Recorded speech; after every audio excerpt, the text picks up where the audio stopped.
Hello मेरे प्यारे प्यारे स्टूडेंट्स, तो कैसे हो आप लोग और कैसी चल रही है आप सभी की तैयारी। आई होप कि आप सभी बहुत अच्छे होंगे और अपनी तैयारी भी बहुत ही अच्छे से कर रहे होंगे। स्टूडेंट, आज का जो ये क्लास है ये 12th हिंदी का एक मोस्ट इंपॉर्टेंट क्लास है।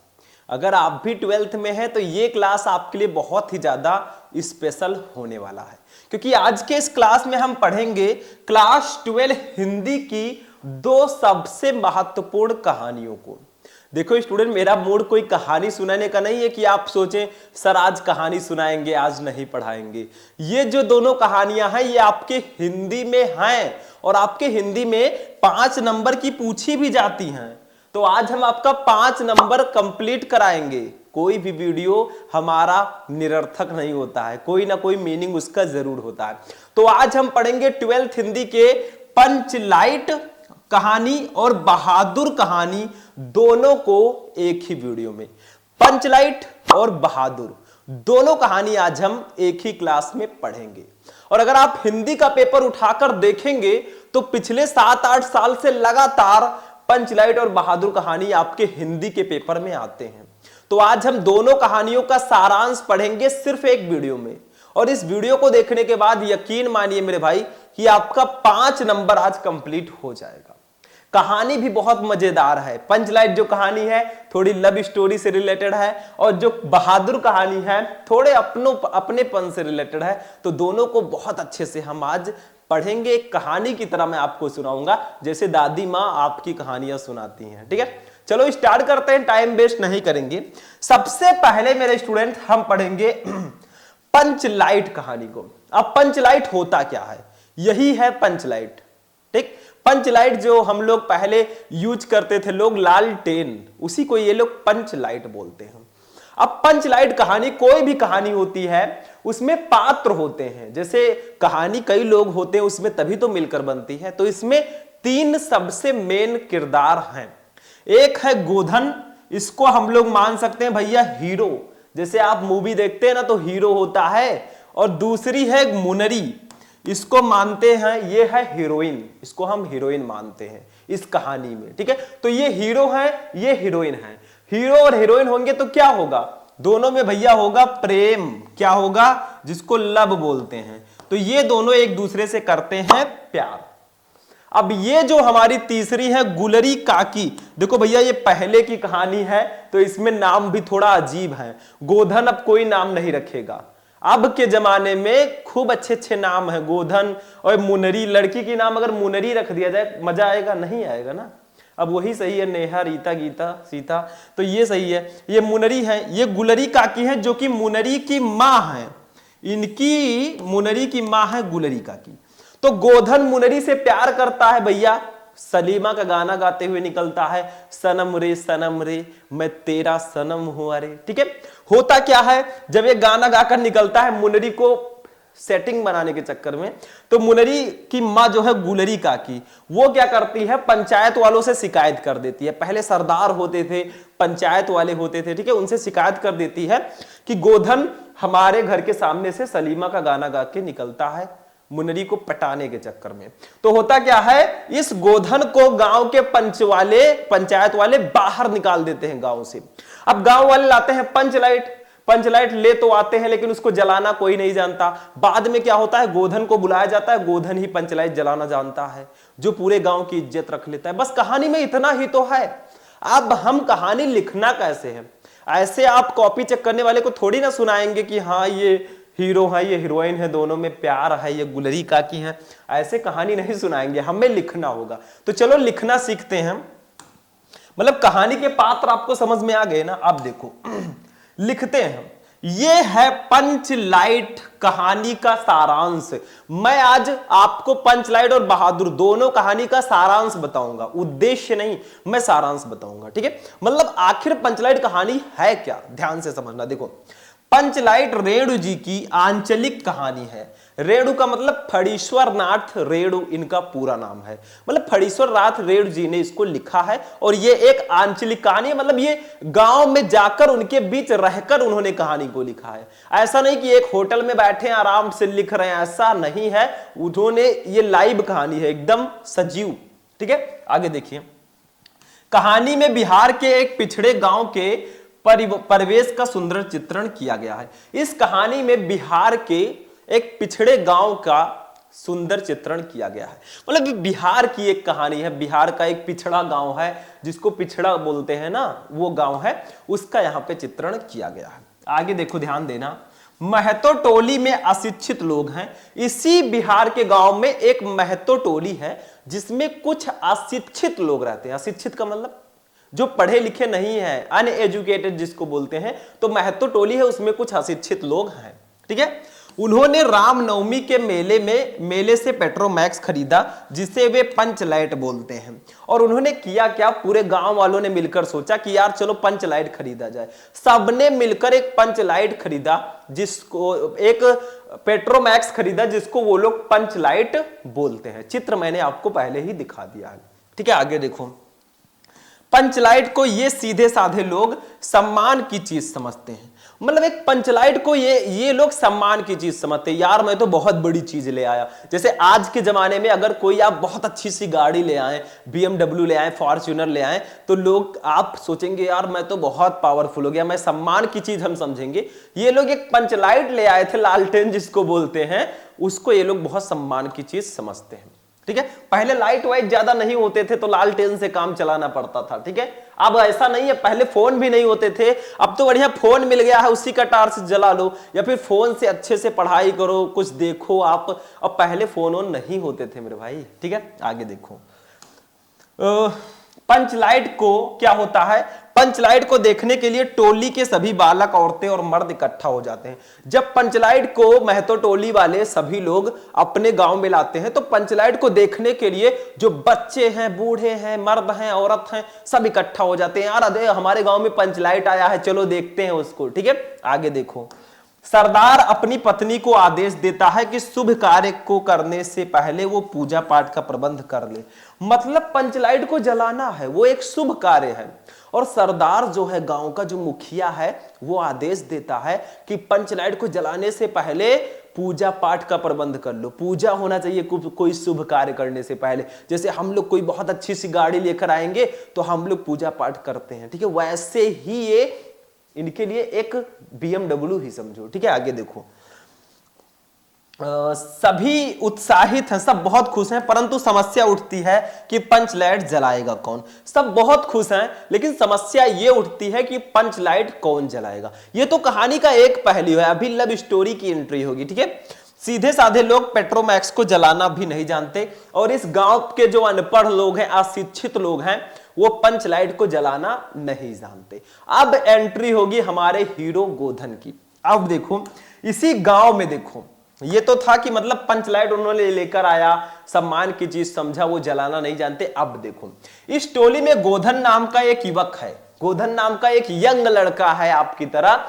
वो गांव की मुनरी नामक एक युवती से प्रेम करता है, और वो गांव की ही मुनरी नामक एक लड़की से प्यार करता है।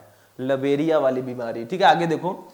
मुनरी की मां ने पंचों से गोधन की शिकायत की थी कि वो उसके घर के सामने से सिनेमा का गाना गाकर निकलता है। और जब गोधन जो है मुनरी पर ट्राई मार रहा था, तो जो मुनरी की मां है गुलरी काकी, उन्होंने पंचायत वालों से शिकायत कर दी थी कि गोधन जो है हमारे घर के सामने से सलीमा का गाना गाते हुए निकलता है कि सनम रे मैं तेरा सनम हूं। अरे पहले गाना नहीं था, कुछ दूसरा गाना रहा होगा, लेकिन वो गाना गाकर निकलता है। वो सोचता है एक लड़की जो है गाना गाने से इंप्रेस हो जाएगी। ठीक, उसको ऐसा लगता है। देखो, इस कारण पंचों ने उसे जाति से निकाल रखा है। और जब मुनरी की मां गुलरी ने पंचायत वालों से शिकायत कर दी तो पंचायत वालों ने गोधन को गांव से बाहर निकाल दिया। इज्जत का सवाल है। ठीक है, मुनरी को पता है कि गोधन पंचलाइट जला सकता है। अब जब उसको बाहर निकाल दिया गया तो गांव वाले जब पंचलाइट लाए तो समस्या उठती है कि जलाएगा कौन। दूसरे गांव वाले मजा ले रहे हैं अलग से कि यार पंचलाइट ले आए, अगर नहीं जला पाए तो बहुत बेइज्जती होगी, दूसरे गांव वाले मजा लेंगे। ठीक है, तो अब समस्या होती है कि पंचलाइट जलाएगा कौन। गोधन पंचलाइट जला सकता है। मुनरी को यह पता होता है कि गोधन ही एक ऐसा लड़का है हमारे गांव में जो पंचलाइट को जला सकता है। वो चतुराई से ये बात पंचों तक पहुंचा देती है, और चतुराई से ये बात वो पंचायत वालों तक पहुंचा देती है कि गोधन पंचलाइट जलाना जानता है। अब पंचायत वाले बेचारे बहुत बुरे फंस गए। क्यों? क्योंकि अगर वो गोधन को नहीं बुलाते हैं तो दूसरे गांव वाले महतो टोली वालों का मजाक उड़ाएंगे कि तुम पंचलाइट लेकर आए, जला भी नहीं पाए। ठीक है, अगर वो बुलाते हैं तो भैया नियम कानून टूट जाएगा। तो देखो फिर पंच गोधन को पुनः जाति में ले लेते हैं। देखो अभी बीच में थोड़ी बहुत और कहानी चलती है, आप पूरी कहानी पढ़ेंगे बुक से तो पता चलेगा। यहां पे हमें उतना ही लिखना है जितना लिमिट हो। ठीक है, तो पंच गोधन को फिर से क्या करते हैं, जाति में ले लेते हैं। जब उनको पता चलता है कि गोधन पंचलाइट जला सकता है, वो सोचते हैं यार हमारा पैसा बर्बाद हो जाएगा अगर पंचलाइट नहीं जला तो क्या करेंगे, गोधन को बुलाना ही पड़ा। ठीक है, वो पंचलाइट को जला देता है, गोधन भी पंचलाइट को जला देता है। फिर होता क्या है, मुनरी की माँ गुलरिका की प्रसन्न होकर गोधन को शाम के भोजन का निमंत्रण देती है। और देखो वो गुलरिका की जिन्होंने गोधन की शिकायत पंचायत वालों से की थी, अब जब पंचलाइट जला दिया गोधन ने तो वो इतनी खुश होती है कि वो गोधन को शाम के भोजन के लिए इनवाइट करती है। डिनर जिसको बोलते हैं, डिनर के लिए इनवाइट करती है, कुछ बना होगा स्पेशल। ठीक है, आगे देखो पंच भी अति उत्साहित होकर गोधन को कह देते हैं तुम्हारा सात खून माफ, खूब गाओ सलीमा का गाना। और पंचायत वाले भी इतने खुश हो जाते हैं कि वो गोधन को कह देते हैं तुम्हारा सात खून माफ, खूब गाओ सलीमा का गाना, कोई भी गाना गाओ। ठीक है, आगे देखो क्या है कि पंचलाइट की रोशनी में लोग भजन कीर्तन करते हैं तथा उत्सव मनाते हैं। कहानी का कथानक सजीव है, ये कहानी बिल्कुल रियल है। सीधे साधे अनपढ़ लोगों की संवेदनाओं को वाणी देने में रेणु जी समर्थ रहे हैं। इस कहानी में आंचलिक जीवन की सजीव झांकी प्रस्तुत की गई है। बस कहानी हमारी ये वाली हो चुकी है। ठीक है, तो ये हमारी कहानी यहीं पर फिनिश होती है। इसमें कुछ था नहीं। अगर हम लोग थोड़ा सा डिस्कस करें तो क्या होता है कि महतो टोली है बिहार में एक, थोड़ा सा मैं संक्षेप में बता देता हूं जैसा आपको सुनकर याद हो जाए। देखो बिहार में एक महतो टोली है जिसमें कुछ अशिक्षित लोग हैं। वो रामनवमी के मेले में पंचलाइट लेकर आते हैं, पेट्रोमैक्स, जिसको वो लोग पंचलाइट कहते हैं। ठीक है, सब खूब खुशियां मनाते हैं, गांव के मर्द बच्चे सब इकट्ठा हो जाते हैं और सरदार भी कहता है भैया शुभ काम करने से पहले पूजा पाठ का प्रबंध कर लो। फिर समस्या उठती है पंचलाइट जलाएगा कौन। उधर क्या होता है, पहले ही एक काम हो चुका था कि इसी गांव में एक गोधन नाम का एक लड़का रहता था जो मुनरी नाम की एक लड़की से प्यार करता था। अब मुनरी की माँ गोधन जो है, मुनरी की माँ जो है गुलरिका की, उन्होंने पंचायत से शिकायत की थी कि गोधन हमारे घर के सामने से सिनेमा का गाना गाकर निकलता है। तो पंचायत वालों ने गोधन को अपनी जाति से, अपने गांव से बाहर निकाल दिया। फिर बाद में जब पता चला कि गोधन पंचलाइट जला सकता है तो पंचायत वालों ने सोचा कि गांव की इज्जत का सवाल है, गोधन को गांव में बुला लिया जाए। फिर गोधन को दोबारा गांव में बुला लिया जाता है, वो पंचलाइट जला देता है। गुलरिका की भी उसको शाम के भोजन के लिए, डिनर के लिए इन्वाइट करती हैं और पंचायत वाले भी कह देते हैं कि तुम्हारा सात खून माफ, खूब गाओ सलीमा का गाना। बस हो गया, यही तो कहानी है। क्या है इसमें, सब बुलाना, आना जाना, प्यार, सब हो गया, काम खत्म। चलो ये कहानी समझ में आ गई। अब हम चलेंगे अपने नेक्स्ट कहानी पे। ठीक है, जो हमारी दूसरी कहानी है हम लोग उसको देखते हैं। चलिए नेक्स्ट कहानी देखते हैं क्या है। अब देखो स्टूडेंट, हमारी जो नेक्स्ट कहानी है ये है बहादुर कहानी। एक 12 से 13 साल का नेपाली लड़का या पहाड़ी लड़का है बहादुर। ये क्या होता है, अपनी माता जी के दुर्व्यवहार से तंग आकर ये शहर चला आता है। इस कहानी के 3 मेन पात्र हैं, बहादुर, निर्मला और लेखक। लेखक जिसको इसने जिन्होंने इसको लिखा है। ठीक है, अभी मैं बताऊंगा किसने लिखा है इसको। तो बहादुर जो है 12 से 13 साल का नेपाल का लड़का है, पहाड़ी लड़का है, जो अपनी माता जी के दुर्व्यवहार से तंग आकर घर छोड़कर शहर चला आता है। शहर में निर्मला नाम की एक महिला रहती है। ठीक है, उसको नौकर की जरूरत होती है क्योंकि वो अपने रिश्तेदारों के यहाँ देखती है भैया सबके यहाँ नौकर हैं, सब उसका काम नौकर करते हैं, तो हमें भी नौकर चाहिए। तो बहादुर की मुलाकात इन्हीं से होती है। अब बहादुर इनके यहाँ काम करने लगता है। कुछ दिन तो ये खूब प्यार से कहती हैं बेटा बहादुर खा लो पी लो अच्छे से रहो, मतलब खूब प्यार करती हैं, प्यार की बरसात करती हैं। उसके बाद में धीरे धीरे इसके साथ कठोरता बरतने लगती हैं। धीरे धीरे इसके साथ मारपीट, गाली गलौज सब करती हैं और चोरी का इल्जाम भी लगा देती हैं। अब बहादुर जो है, मारते थे जब ये, पीटते थे तब तो सह लेता था, लेकिन जब इस पर झूठी चोरी का इल्जाम लगाया गया तो बहादुर घर छोड़कर चला गया। ये जो लेखक है ना, ये निर्मला के पति का इन्होंने रोल इसमें किया है, खुद को भी इंक्लूड कर दिया है, ठीक है। तो फिर घर छोड़कर चला जाता, बस इतनी सी कहानी है। चलो इसके सारांश को देखते हैं। बहादुर कहानी का सारांश मैं बताने जा रहा हूं। बहादुर, निर्मला, लेखक, 3 इसमें मुख्य किरदार हैं। देखो कहानी कैसे आपको सारांश लिखना है बोर्ड एग्जाम में, कुछ ऐसे लिखना होता है। हेडिंग डालना बहादुर कहानी का सारांश। मैं सारांश ही बता रहा हूं, मैंने पहले ही कह दिया था, ठीक है। देखो इसको अमरकांत जी ने लिखा है। तो अमरकांत जी द्वारा लिखी कहानी बहादुर एक मध्यम वर्गीय परिवार में नौकर के साथ परिवारजनों द्वारा किए गए अत्यधिक कटु व्यवहार की कहानी है। मतलब ये जो कहानी है एक मिडिल क्लास फैमिली के द्वारा एक नौकर के साथ परिवारजनों के द्वारा की गई दुर्व्यवहार की कहानी है, कि एक मिडिल क्लास फैमिली वाले भी अपने नौकर के साथ दुर्व्यवहार करते हैं, सिर्फ अमीर लोग ही नहीं करते। आगे देखो कहानी है। लेखक ने स्वयं को कहानी का पात्र बनाते हुए कहानी की आत्मकथात्मक रूप में रचना की है। लेखक ने खुद को उस कहानी का पात्र बनाया है और पात्र बनाते हुए उन्होंने आत्मकथात्मक रूप से इस कहानी की रचना की है अपने से। अब देखो यहां से सारांश स्टार्ट होता है, आपको यह भी लिखना है, लेकिन मेन हमारी कहानी यहां से स्टार्ट होती है। देखो अपने से संपन्न रिश्तेदारों के घर नौकर द्वारा जुटाई सुविधा एवं शान को देखकर लेखक की पत्नी निर्मला स्वयं भी एक नौकर रखना चाहती हैं। मतलब अपने से संपन्न रिश्तेदारों के घर जुटाई गई शान एवं सुविधा को देखकर लेखक की पत्नी, देखो लेखक की पत्नी निर्मला, निर्मला के पति का रोल लेखक अमरकांत जी ने निभाया है, ठीक है। तो लेखक की पत्नी निर्मला भी स्वयं एक नौकर रखना चाहती है कि हमें भी एक नौकर रखना चाहिए, ठीक है। वो भी चाहती है हमारा सारा काम नौकर करे, हम आराम से बैठें, खाएं, एंजॉय करें, ठीक है। ठीक, अब होता क्या है, बहादुर नेपाल का 12 से 13 साल का लड़का है, ठीक, नेपाल का लड़का है जो अपनी मां के दुर्व्यवहार से तंग आकर घर छोड़कर शहर चला आता है। तो बहादुर जो है एक नेपाल का 12 से 13 साल का लड़का है जो अपनी माता जी के दुर्व्यवहार से तंग आकर घर छोड़कर शहर चला आता है और निर्मला के परिवार में नौकर रख लिया जाता है और निर्मला से उसकी मुलाकात होती है। बहादुर जो है निर्मला के यहां नौकरी करने लगता है। अब पहली चीज, सबसे पहली चीज जो बहादुर है, इसको अपनी माता जी के दुर्व्यवहार से तंग आकर घर छोड़कर नहीं आना था, क्योंकि एक लाइन आपने सुनी होगी, बाकी सब सपने होते हैं, अपने तो अपने होते हैं।